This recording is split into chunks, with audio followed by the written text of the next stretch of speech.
We're back together again for the second to last episode of season 2 of The Pitt, 8 p.m. And let me start by saying I'm so glad that Dr. Abbott is awake and can finally, hopefully, do something about Robby and his plan to end his own life when he goes on his sabbatical.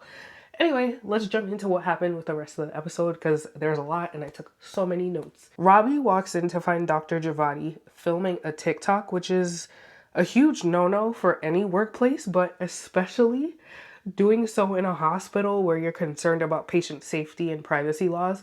It obviously was going to set Robby off. However, he gently corrected her. I thought he was going to blow up on her like he's been blowing up on everyone else the rest of the season, but he seemed to center himself before he confronted her. I was like reeling back because Dr. Javadi, Victoria, is sort of a meek character. She's the youngest. She is like railroaded by her mother, especially a lot.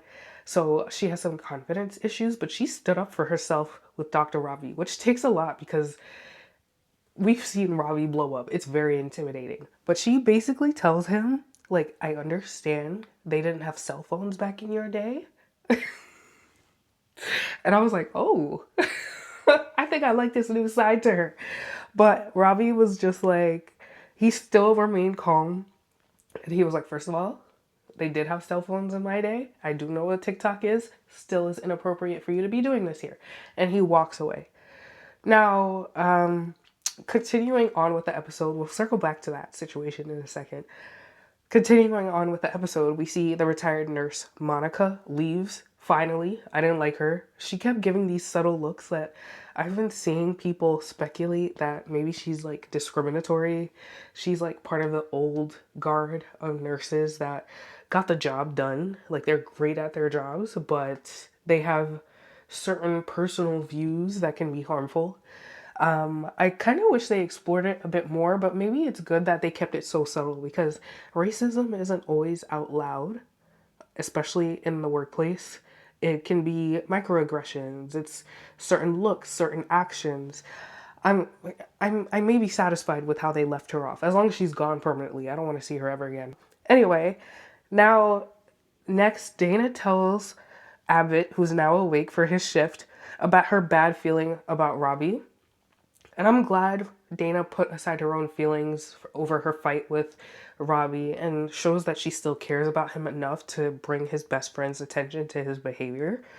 So she urges Dr. Abbott to get Robby to promise to come back, which Abbott already attempted a few episodes ago, and Robby was like flip-flopping, but another attempt is needed. We'll get back to that in a second. So next, and I had to laugh at this, an ambulance took out Robby's bike. I had to pause the episode because I literally started laughing out loud. But unfortunately, it's not permanent damage, so Robby could still go on his ride. Whatever.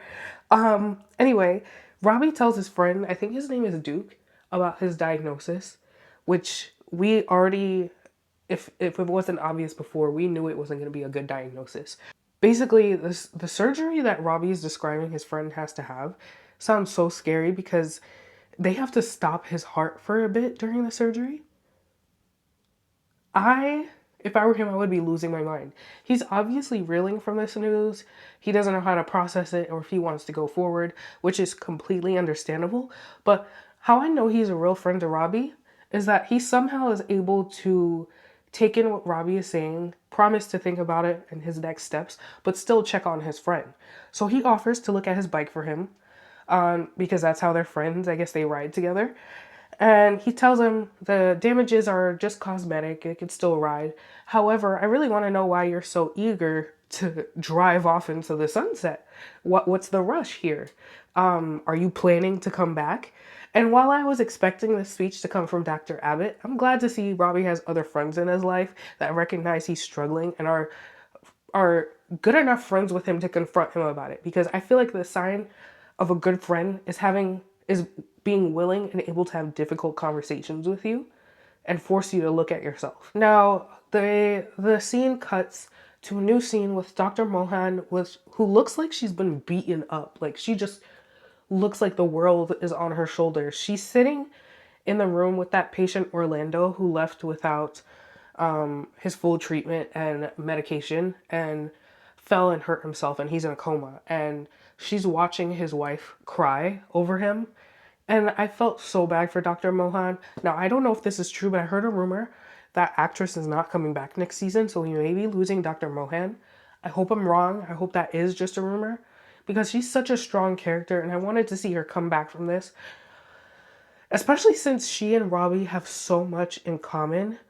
I was hoping they could, I don't know, somehow help each other, but I don't think that's gonna happen. We cut to a new scene where Dr. K tells Robby that Javadi wasn't just filming a TikTok for funsies. She was actually filming something as a call to action to help her find Jessie, the nurse who was arrested by ICE for trying to protect the patient in the ED, because they're not really given information about where he was taken, how long he's gonna be there, etc., etc.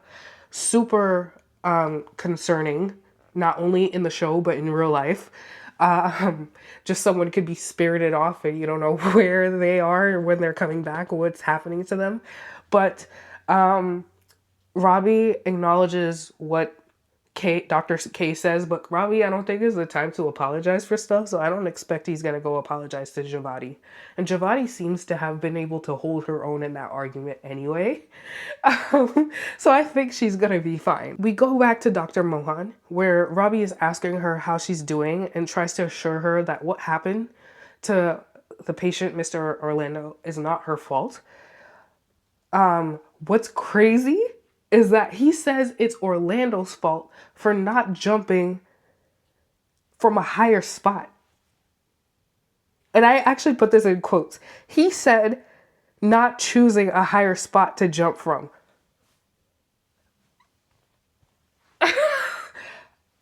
The fact that Dr. Mohan didn't stop him there, I'm not upset about, because she's still reeling from her little trauma and everything that she has going on. But that is a crazy thing to say. And I'm glad the psychiatrist, I think his name is Caleb, I'm glad he heard him say it. He was like speaking to another patient and he heard him and he like turned over like, what the heck did you just say?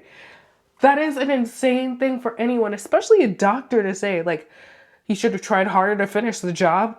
My God, Robby, you need some serious help. We cut to another scene and we're catching up with Dr. Langdon.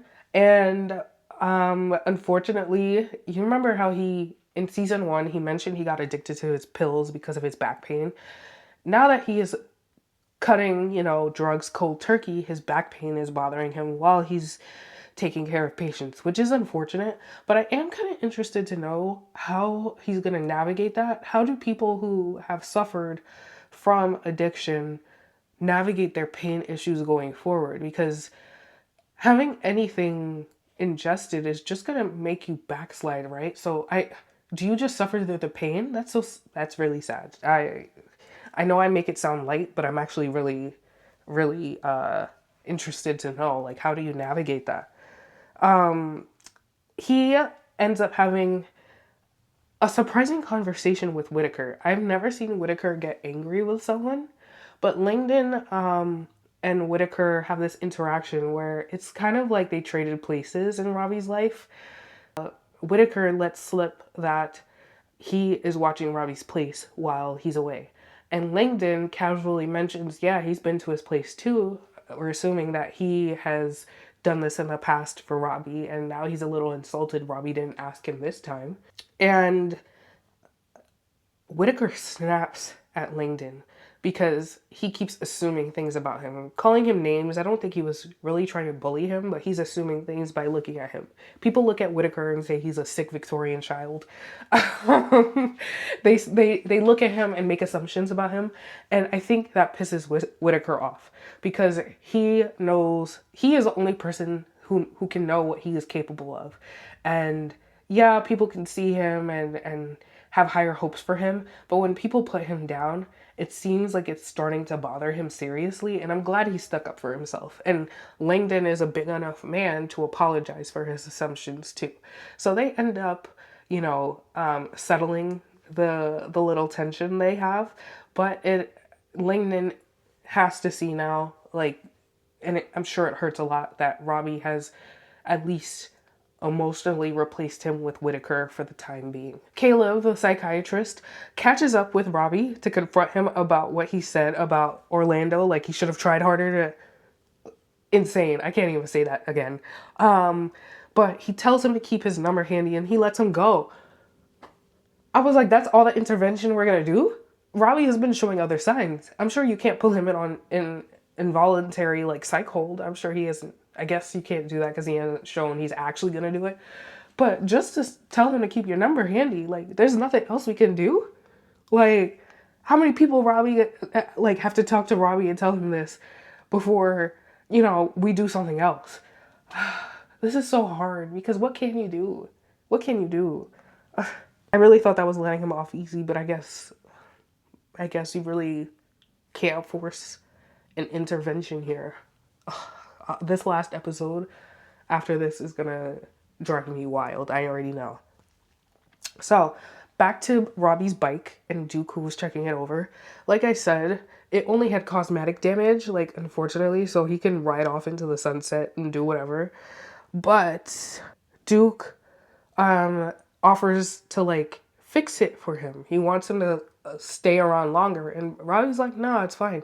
And Duke's like, why are you pushing so hard to get on the road? You got something to tell me? What was really sad is Robby gives this really emotional speech about how he feels the most useful, only useful when he's in the ED. But also the ED stresses him out so much. And elsewhere, he doesn't feel like he has a purpose. And he doesn't want to be anywhere anymore.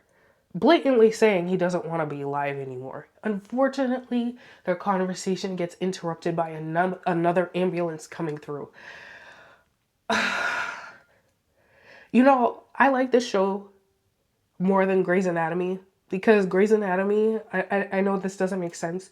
They were just being dramatic for drama's sake. Like I couldn't watch anymore. This is giving real life, I feel like, interactions that keep getting interrupted by real life stuff. You try to connect with people and crap keeps getting in your way. Work keeps getting in your way. How can you ever relax? Anyway, back to Dr. Langdon. I was super proud of him because even though he was nervous, he realigned this guy's spine going blind, as in with no scans. And this could have ended so badly, but he did it and everyone was so proud of him. I was proud of him because he was doubting himself as a doctor. He was a star last season. He came back. People aren't trusting him. He can't trust himself, but he did this he did this thing he's never tried. He's only witnessed someone else do, and he saved the patient. I was so proud of him.